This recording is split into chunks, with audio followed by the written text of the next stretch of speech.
Segundo a Bíblia, a Babilônia foi fundada pelos descendentes de Noé, cerca de 120 anos após o dilúvio, entre os quais Nimrod desempenhou um papel importante. E uma das maiores cidades do mundo e a primeira da história com uma população de mais de 200 mil pessoas. Foi originalmente chamada de Babel, que significa confusão. Segundo a Bíblia, foi aqui que Deus misturou as línguas das nações.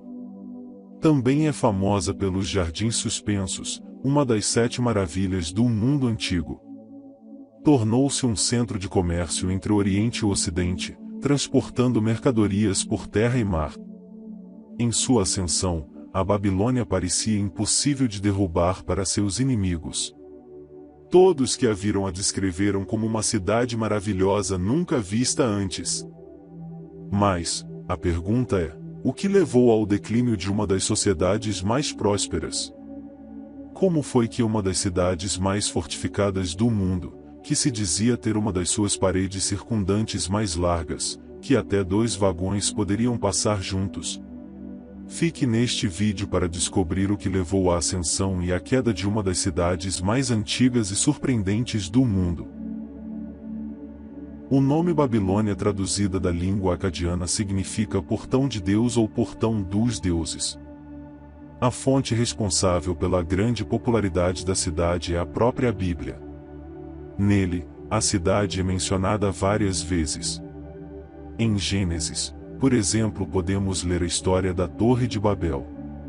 O nome da cidade surgiu após uma confusão, pois Deus anteriormente fez com que diferentes línguas diferentes não pudessem se entender, e isso foi para impedir de construir a grande torre para os céus. Em hebraico, o nome Babel é traduzida como confusão.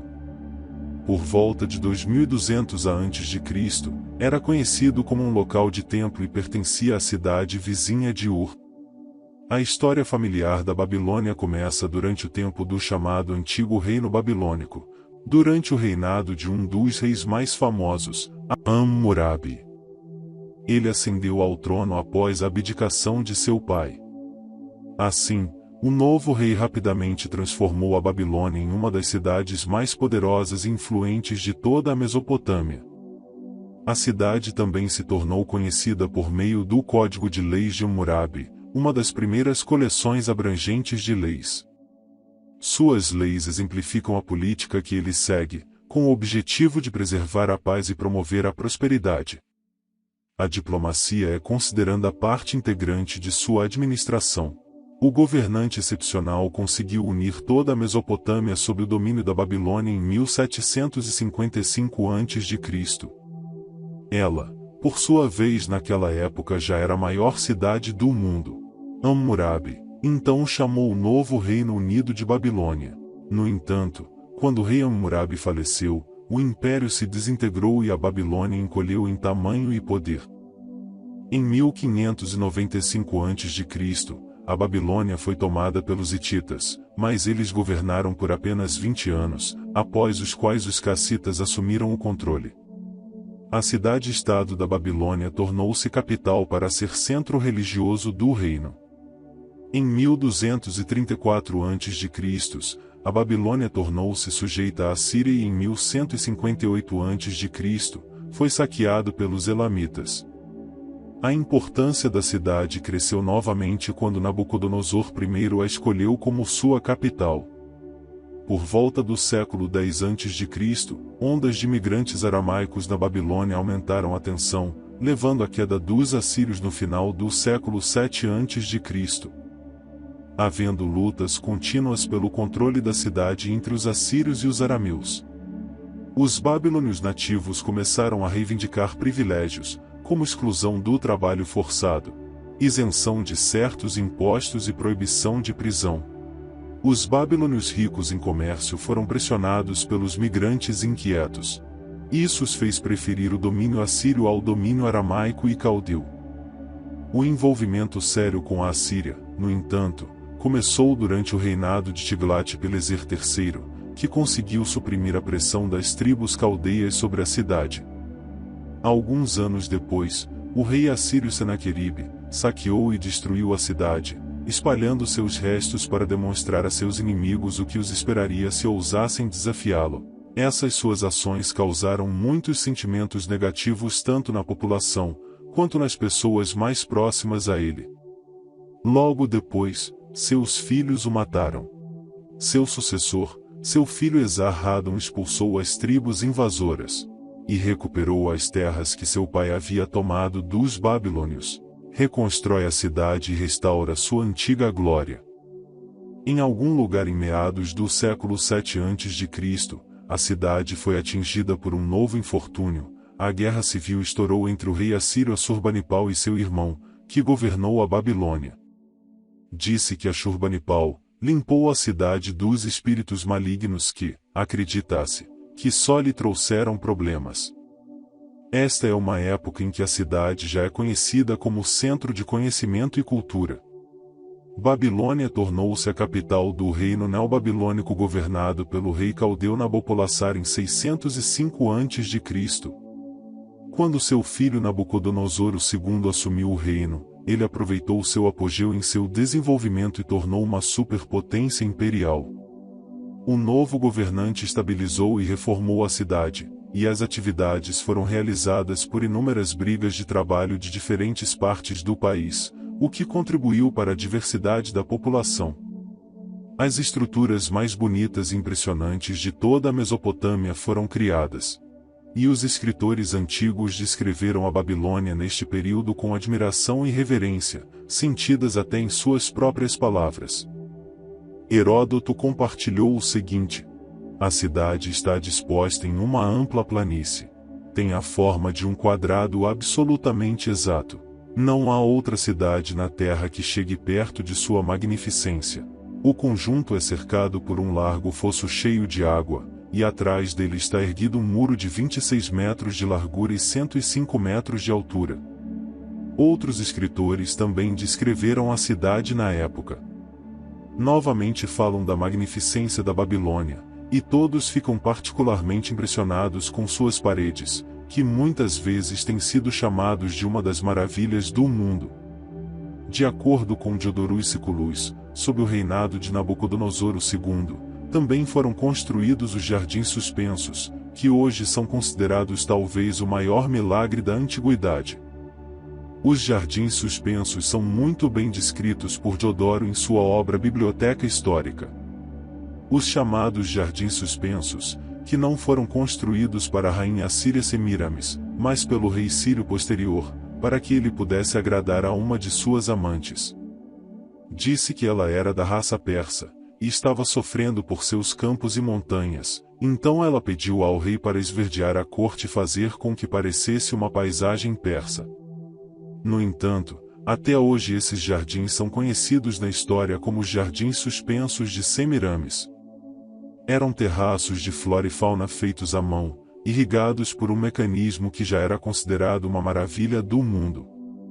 Chegando a 556 a 539 a.C., o novo governante Nabonido estava vivendo longe da Babilônia. Isso era necessário pelo fato de ele ter conduzido operações militares na Arábia, que durou cerca de 10 anos. Seu regente na Babilônia era Belsazar. A cidade foi atacada pelos persas governados por Ciro II. O mais estranho é que uma das cidades mais bem fortificadas do mundo na época quase não ofereceu resistência. Diz a lenda que Ciro desviou o rio Eufrates, que passa pela cidade.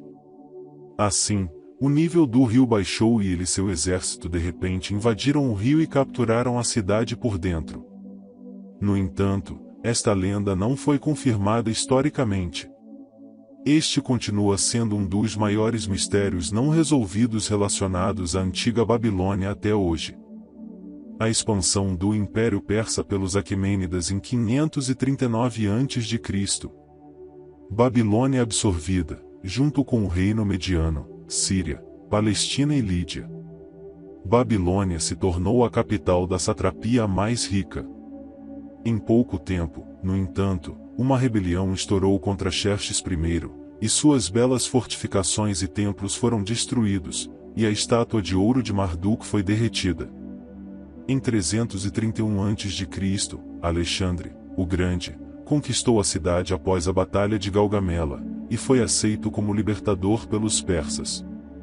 Macedônio imediatamente emitiu uma ordem para restaurar os templos. Ele rapidamente entendeu a importância comercial da Babilônia e disse a seu sátrapa para cunhar moedas e começar a construir um porto. Em 323, aos 34 anos, Alexandre morreu no palácio de Nabucodonosor. Seu sonho de fazer da Babilônia a capital de seu próprio império nunca se materializou. Em vez disso, a Babilônia entrou na esfera de influência da cultura grega antiga e tornou-se um centro para o desenvolvimento da ciência helenística, especialmente a astronomia. É no futuro que serão revelados muitos escritos deste período que se revelarão fundamentais ao conhecimento do mundo e do cosmos. Após a divisão do Império de Alexandre entre os diádocos conhecidos como generais de Alexandre, a Babilônia passou para a dinastia Seleucida em 312 a.C. Os novos reis, entretanto, tinham uma visão diferente para seu império e construíram sua capital em Seleucia, movendo parte da população da Babilônia para lá em 275 a.C. A Babilônia permaneceu sob domínio persa por 9 séculos, até cerca de 650 anos depois de Cristo, preservando a sua cultura e habitantes que falam uma variação do aramaico. Traços de sua cultura são deixados na Bíblia judaica, as igrejas cristãs orientais e o maniqueísmo. O cristianismo entrou na Mesopotâmia nos séculos II, e a Babilônia era a sede do bispo da Igreja do Oriente até a chegada dos muçulmanos. Moedas cunhadas dos tempos persa e árabe provam que era um assentamento continuamente habitado. A islamização da área foi prejudicial para a cidade. Sua importância diminuiu e as igrejas cristãs aramaicas e orientais foram marginalizadas. No século XIII, o estudioso Arabial Qazwini descreveu a Babilônia como uma pequena aldeia. Este último descreve um poço, conhecido como Masmorra de Daniel, objeto de adoração de cristãos e judeus durante as festas, onde os muçulmanos veneravam o túmulo. Escritos sobre a queda de uma das civilizações mais florescentes e a cidade se tornando uma colmeia cultural pode ser encontrada em fontes escritas árabes medievais. Lá, a Babilônia é mencionada como uma pedreira de tijolos usados em construções de Bagdá a Basra. Por quase 2000 anos, o local da Babilônia foi esquecido. Hoje, a poucos quilômetros de Bagdá no Iraque, encontra-se o maior museu a céu aberto do mundo. O único edifício preservado dessa época é o Teatro da Babilônia. Os arqueólogos, porém, não param até hoje para descobrir os legados deixados nessas latitudes. Se você gostou desse conteúdo, deixe seu gostei, se inscreva no canal e ative o sininho para saber mais sobre esses fatos interessantes da história.